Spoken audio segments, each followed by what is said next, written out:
राधे राधे, हरे कृष्ण। आप सब भी पूरे दिल के साथ बोलिए राधा रानी की जय। आइए आज के वीडियो में हम राधा अष्टमी की व्रत कथा का श्रवण करेंगे। राधा अष्टमी का पर्व हर साल भाद्रपद मास शुक्ल पक्ष की अष्टमी तिथि को मनाते हैं। इस दिन भगवान श्री कृष्ण की प्राणेश्वरी राधा रानी जी का जन्म हुआ था। इस साल राधा अष्टमी का व्रत 31 अगस्त दिन रविवार को रखा जाएगा। राधा अष्टमी के दिन राधा रानी जी की पूजा की जाती है और उनके निमित्त व्रत रखा जाता है। इस दिन राधा रानी के नाम स्मरण से भगवान श्री कृष्ण का आशीर्वाद प्राप्त हो। जिन पर श्री जी और भगवान श्री कृष्ण की कृपा हो जाती है, उनका जीवन धन्य और सुखमय हो जाता है। वह पाप मुक्त होकर परम गति को प्राप्त करते हैं। राधा रानी जी की जन्म की यह कथा भगवान सदाशिव ने नारद जी को सुनाई थी। आइए अब उस पावन कथा का हम भी श्रवण करते हैं। प्रेम से बोलिए राधा रानी की जय। आइए अब इस पावन कथा की ओर चलते हैं। इस कथा का वर्णन ब्रह्मा वैवर्त पुराण से लिया गया है। आइए, जब नारद जी को भगवान सदाशिव ने यह कथा सुनाई थी तो उनका जीवन भी धन्य हो गया था। आइए इस पावन कथा को हम भी सुनते हैं और अपने जीवन को सुखमय बनाते हैं। एक बार नारद जी ने भगवान सदाशिव से पूछा कि आप मुझे राधा रानी जी के बारे में बताएं कि वह कौन है, वे लक्ष्मी हैं या देव पत्नी हैं, वे महालक्ष्मी हैं या सरस्वती हैं, या फिर वे देव कन्या हैं या किसी मुनि की कन्या है। नारद जी राधा रानी के बारे में जानने के लिए बहुत ही उत्सुक थी।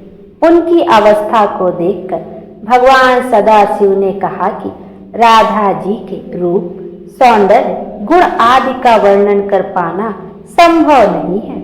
इस पूरे ब्रह्मांड में कोई भी ऐसा व्यक्ति नहीं है जो राधिका जी के रूप, लावण्य और गुणों का वर्णन कर सके। अब आप इतना ही जान लो कि राधा जी का रूप, सौंदर्य ऐसा है जिसने श्री कृष्ण को भी मोहित कर लिया। वे श्री कृष्ण जो इस पूरे संसार को मोहित कर लेते हैं, वे स्वयं राधा रानी के रूप सौंदर्य से मोहित हो गए। एक नहीं, असंख्य मुख से भी राधा जी का वर्णन करना चाहे तो भी संभव नहीं है। इतना सुनकर नारद जी ने कहा कि हे प्रभु, श्री राधिका जी के जन्म की महिमा अति श्रेष्ठ है। कृपा करके आप उनके जन्म की कथा मुझे सुनाइए। मैं सुनने के लिए बहुत उत्सुक हैं। आप मुझ पर उपकार करके राधा अष्टमी के विषय में मुझे बताएं। उनकी पूजा कैसे की जाती है, उनका ध्यान कैसे किया जाता है, इन सब के बारे में मुझे सविस्तार बताएं।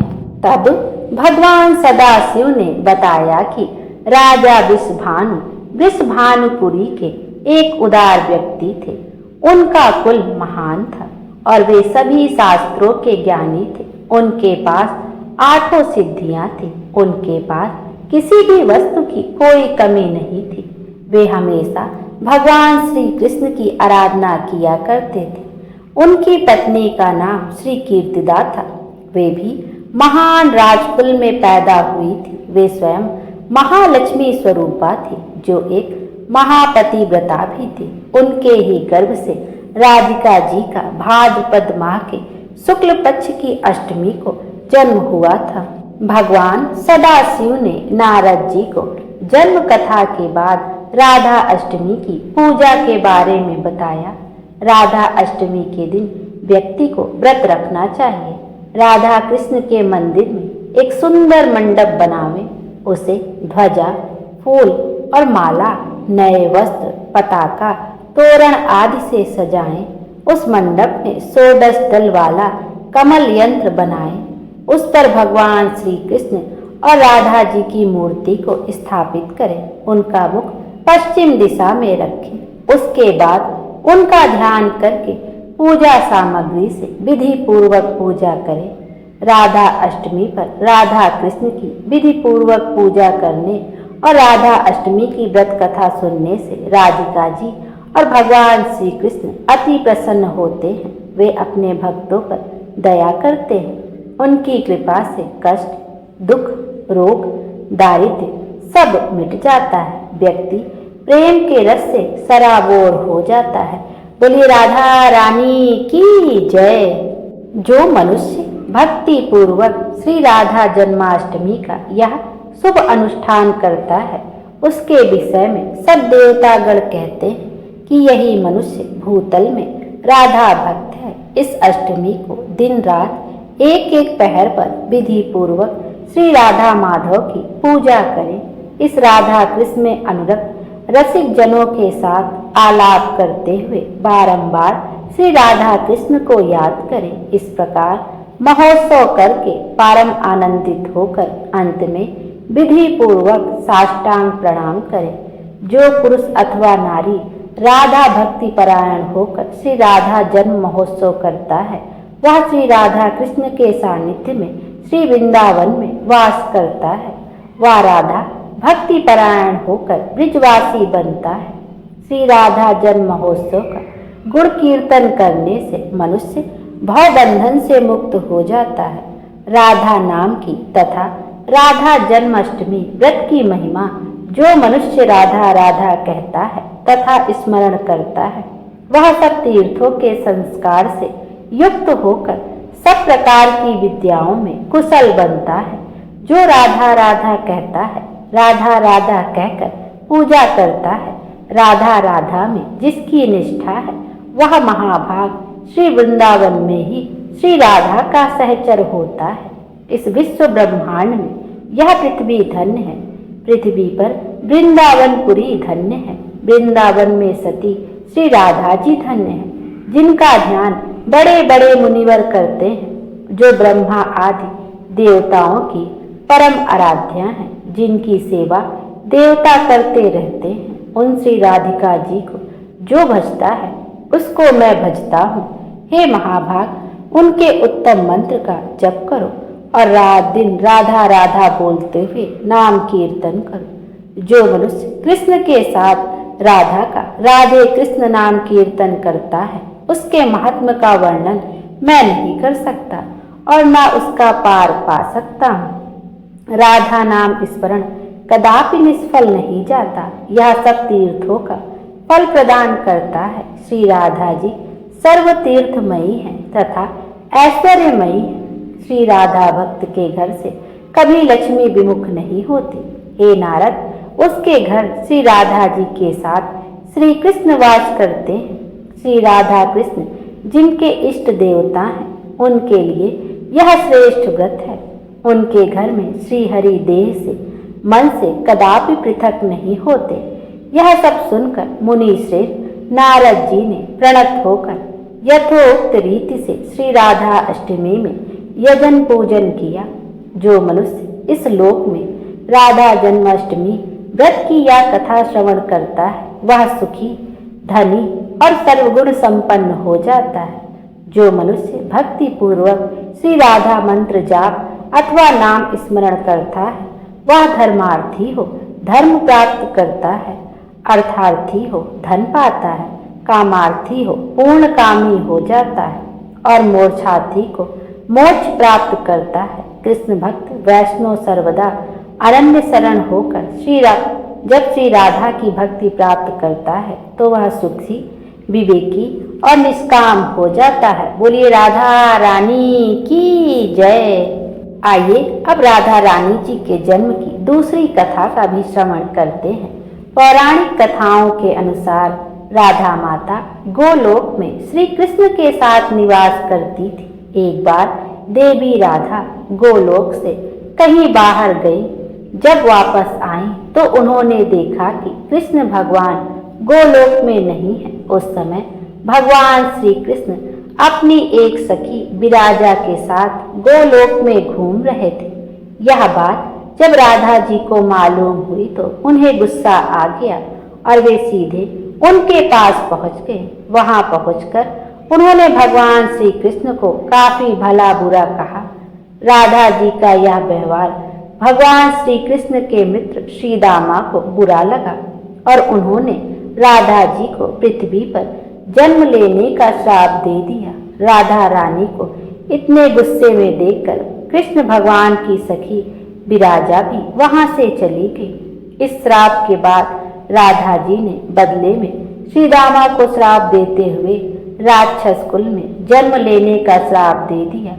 राधा रानी के द्वारा दिए गए श्राप के कारण ही श्री दामा का जन्म शंखचूर्ण दानव के रूप में हुआ था। दानव में जन्म लेने के बाद भी भगवान विष्णु का अनन्य भक्त बना। वहीं दूसरी ओर राधा रानी ने भी पृथ्वी पर वृषभानु के घर पुत्री के रूप में जन्म लिया।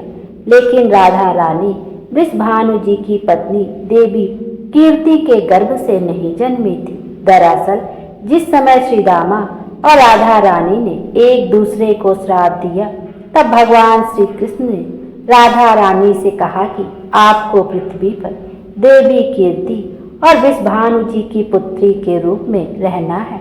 इसके आगे भगवान श्री कृष्ण ने राधा रानी जी से कहा कि जब आप विवाह के योग्य हो जाएंगी तो आपका विवाह मनुष्य के अवतार में रायण नामक एक वैश्य से होगा।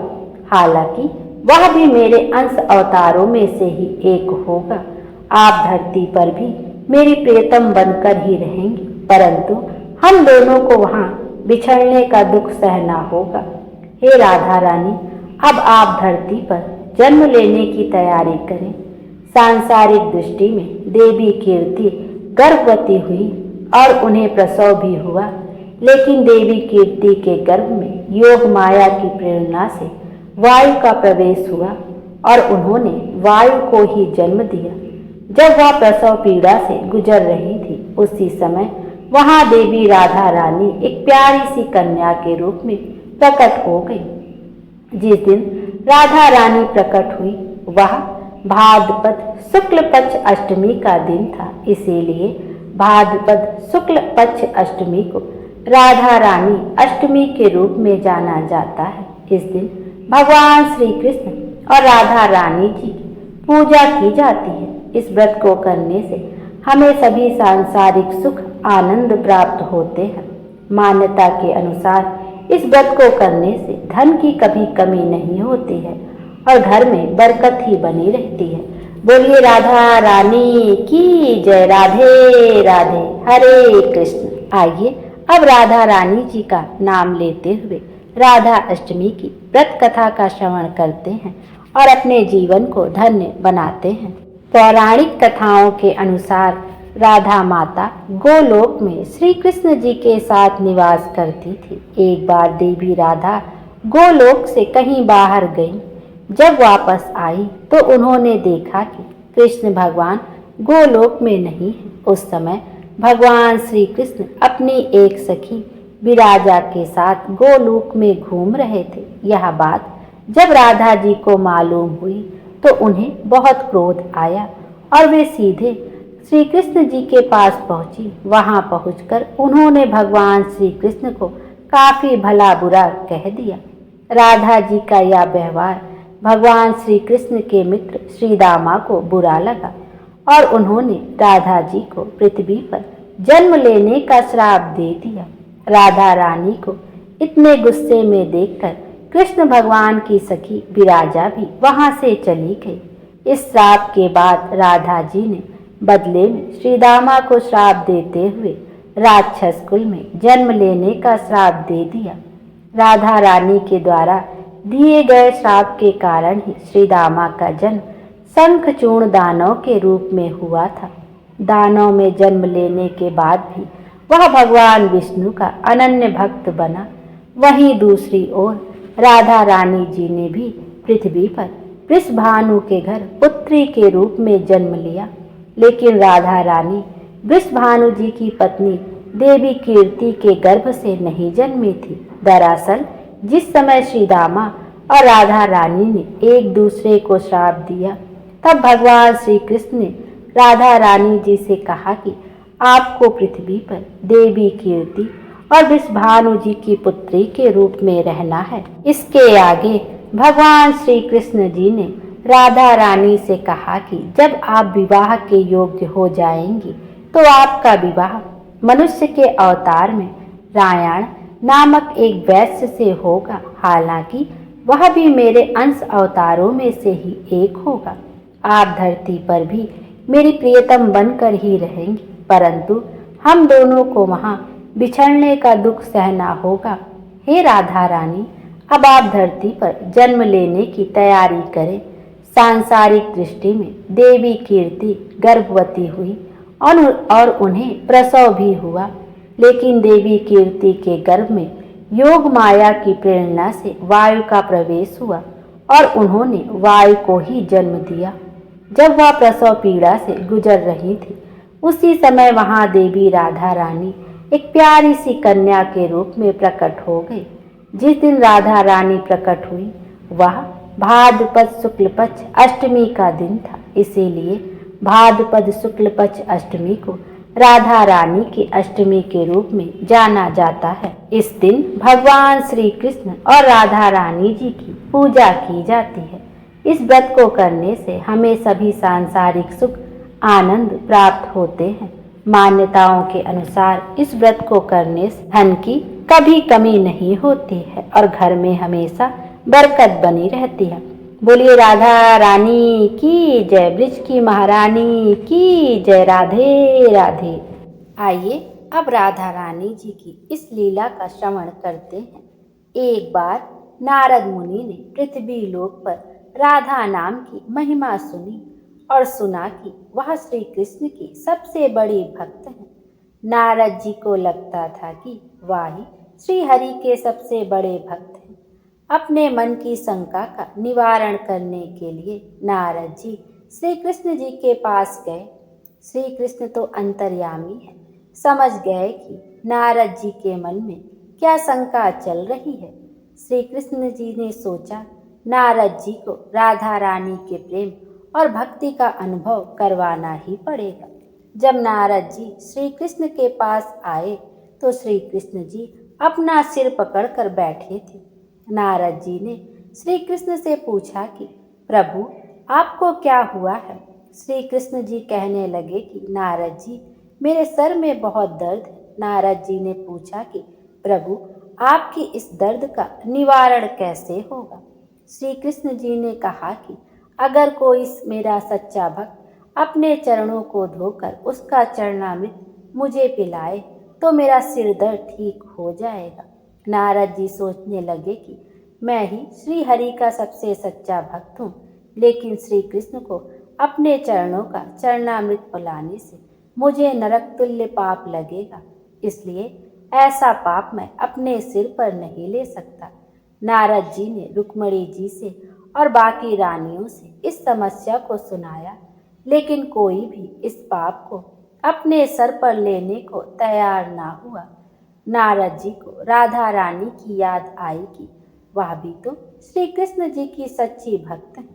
नारद जी ने जाकर सारा प्रसंग राधा रानी जी को सुनाया। राधा रानी ने उसी समय एक बर्तन में जल लेकर अपने चरणों को धोकर वह जल नारद जी को दिया और कहा जल्दी से जाकर इसे श्री कृष्ण को दे दीजिए। राधा रानी नारद जी कहने लगी मैं जानती हूँ कि इस बात के लिए मुझे नरक तुल्य पाप लगेगा। राधा रानी जी ने आगे नारद जी से कहा कि श्री कृष्ण के दर्द के निवारण के लिए मैं कोई भी पाप अपने सिर पर लेने को तैयार हूँ। नारद जी श्री कृष्ण के पास गए तो श्री कृष्ण जी मंद मंद मुस्कुरा रहे थे। अब तक नारद जी भी समझ गए कि राधा रानी श्री कृष्ण से निश्चल प्रेम करती हैं और उनकी सबसे बड़ी भक्त है और श्री कृष्ण जी ने यह सारी लीला मुझे यह एहसास कराने के लिए रची थी। बोलिए राधा रानी की जय। हरे कृष्ण। आइए अब एक अन्य कथा का श्रवण करते हैं। जब शिव जी राधा और पार्वती जी बनी कृष्ण। एक बार भगवान शिव माता पार्वती के साथ कैलाश के शिखर पर विहार कर रहे थे। उस समय पार्वती जी का सौंदर्य खिल रहा था। उन्हें देखकर भगवान शिव मन ही मन सोचने लगे कि नारी का जन्म अत्यंत शोभनीय है। फिर उन्होंने प्रेम से विभोर होकर पार्वती जी का मुखमंडल स्पर्श करते हुए कहा कि प्रिय, तुम्हारी कृपा से मेरी सारी मनोकामना पूरी हो चुकी है, कुछ भी शेष नहीं रहा। फिर भी मेरी एक इच्छा है, तुम उसे पूर्ण कर दो। तब पार्वती जी ने कहा कि शंभु, आपकी कौन सी इच्छा है वह मुझे बताइए, मैं उसे अवश्य पूर्ण करूंगी। तब शिव जी ने अपनी इच्छा बताते हुए कहा कि तुम मृत्युलोक में पुरुष रूप में अवतरित हो और मैं स्त्री रूप में अवतरित होऊंगा। इस समय तुम्हारा जिस तरह मैं पति हूँ वह तुम मेरी प्रिय पत्नी हो, उसी प्रकार का दाम्पत्य प्रेम उस समय भी हो, यही मेरी इच्छा है। भगवान शिव की बात सुनकर माता पार्वती मुस्कुरा उठी और कहा कि प्रभु, आपकी इच्छा को पूर्ण करने के लिए मैं अवश्य मृत्युलोक में पुरुष के रूप में अवतरित होऊंगी।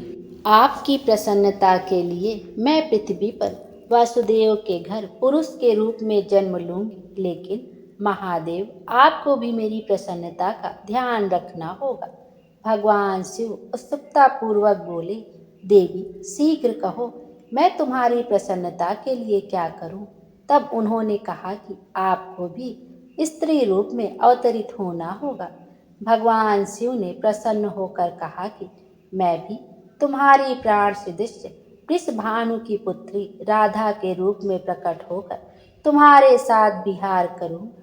इसके साथ साथ मेरी 8 मूर्तियां भी रुक्मणी, सत्यभामा, जामवंती आदि पटरानियों के रूप में अवतरित होंगी। यह सुनकर भगवती पार्वती ने कहा कि प्रभु, तब मैं आपकी मूर्तियों के साथ यथोचित विहार करूंगी, जैसा ना तो किसी ने किया और ना कभी सुना गया है। जया व विजया नामक मेरी 2 सखियां उस समय श्री राम व वसुदेव के नाम से पुरुष रूप में प्रतिष्ठित होंगी। पूर्व काल में विष्णु जी के साथ मेरी प्रतिज्ञा हुई है, उसी के अनुसार उस समय जब मैं श्री कृष्ण की होऊंगी, वह मेरे बड़े भाई होंगे। वे बड़े महान बलशाली व आयुध धारण करने वाले बलराम के नाम से जाने जाएंगे। इस प्रकार मैं पृथ्वी पर अवतरित होकर देवताओं का कार्य संपन्न करूंगी तथा महान कीर्ति स्थापित कर पृथ्वी से वापस चली आऊंगी। पूर्व काल में भगवती व भगवान विष्णु ने जिन राक्षसों का संहार किया था, वे द्वापर के अंत में बहुत से राजाओं के रूप में उत्पन्न हो गए। उनके भार को न सह सकने के कारण पृथ्वी गो रूप धारण कर समस्त देवताओं के साथ ब्रह्मा जी के पास गई और बोली, ब्रह्मा जी, पूर्व काल में जो महान राक्षस मारे गए थे, वे इस समय दुष्ट चरित्र वाले राजा बने हुए हैं। ऐसे लोगों का संहार का उपाय कीजिए। तब पृथ्वी को लेकर ब्रह्मा जी कैलाश पहुँचे। वहां उन्होंने भगवती को प्रणाम करते हुए कहा कि माता, आपने और विष्णु जी ने जिन जिन व्यक्तियों, दानवों व राक्षसों का संहार किया था, वे सभी बड़े बड़े दुराचारी राजा हो गए हैं। उनका वध करना जरूरी है। तब भगवती ने कहा कि ब्रह्मा, मैं स्त्री रूप में उन राजाओं का वध नहीं कर सकती, क्योंकि उन लोगों ने भक्ति पूर्वक मेरे स्त्री स्वरूप का आश्रय ग्रहण किया है। लेकिन मेरी जो भद्रकाली की मूर्ति है, वह वसुदेव के घर में पुरुष रूप में जन्म लेगी। वसुदेव की पत्नी देवकी के गर्भ से श्याम अवतार लेंगे। वे कंस आदि दुष्ट राजाओं का संहार करेंगे। भगवान विष्णु भी अपने अंश से उत्पन्न होकर महाबली अर्जुन के रूप में प्रसिद्ध होंगे। धर्मराज युधिष्ठिर होंगे। पवन देव भीमदेव व अश्वनी कुमारों के अंश से नकुल व सहदेव उत्पन्न होंगे। ये सब धर्मपरायण होंगे। दुष्ट दुर्योधन का पांडवों से युद्ध होगा और मैं युद्ध में माया फैलाकर रणभूमि में उपस्थित होकर परस्पर मारने की इच्छा वाले दुष्ट राजाओं का संहार कर दूंगी। मेरी भक्ति में लीन रहने वाले पुण्य आत्मा धर्मनिष्ठ पांडुपुत्र के 5 भाई बच जाएंगे। इस प्रकार पापी राजाओं का संहार कर डालूंगी। और पृथ्वी का भार मुक्त कर पुनः यहाँ लौट आऊंगी। आप विष्णु जी के पास जाकर उनसे प्रार्थना कीजिए कि वे मानव रूप धारण कर पांडु पत्नी के गर्भ से शीघ्र पृथ्वी पर अवतरित हों। भगवती के कहने पर ब्रह्मा जी भगवान विष्णु के पास पहुँचे और उनसे पृथ्वी पर अवतरित होने की प्रार्थना की। तब भगवान विष्णु ने उन्हें आश्वासन दिया कि मैं इंद्र के द्वारा कुंती के गर्भ से मानव रूप धारण कर अवतरित होऊंगा। इस प्रकार ब्रह्मा जी की प्रार्थना करने पर साक्षात भगवती देवताओं का कार्य शीघ्र पूर्ण करने के लिए अपने अंश से वसुदेव पुत्र श्री कृष्ण के रूप में अवतरित हुई और भगवान विष्णु ने भी महापराक्रम वाले बलराम तथा पांडु के दूसरे पुत्र अर्जुन के रूप में जन्म लिया। भगवान शिव भी पीछे नहीं रहे, वे भी वृषभानु गोप के घर में अपनी लीला से स्त्री रूप में जन्म लिया और राधा नाम से विख्यात हुए। बोलिए भगवान शंकर की जय, माता पार्वती की जय। राधे राधे। राधा रानी हम सब की मनोकामना पूर्ण करें और हमारे जीवन को खुशियों से भर दें। Thank you.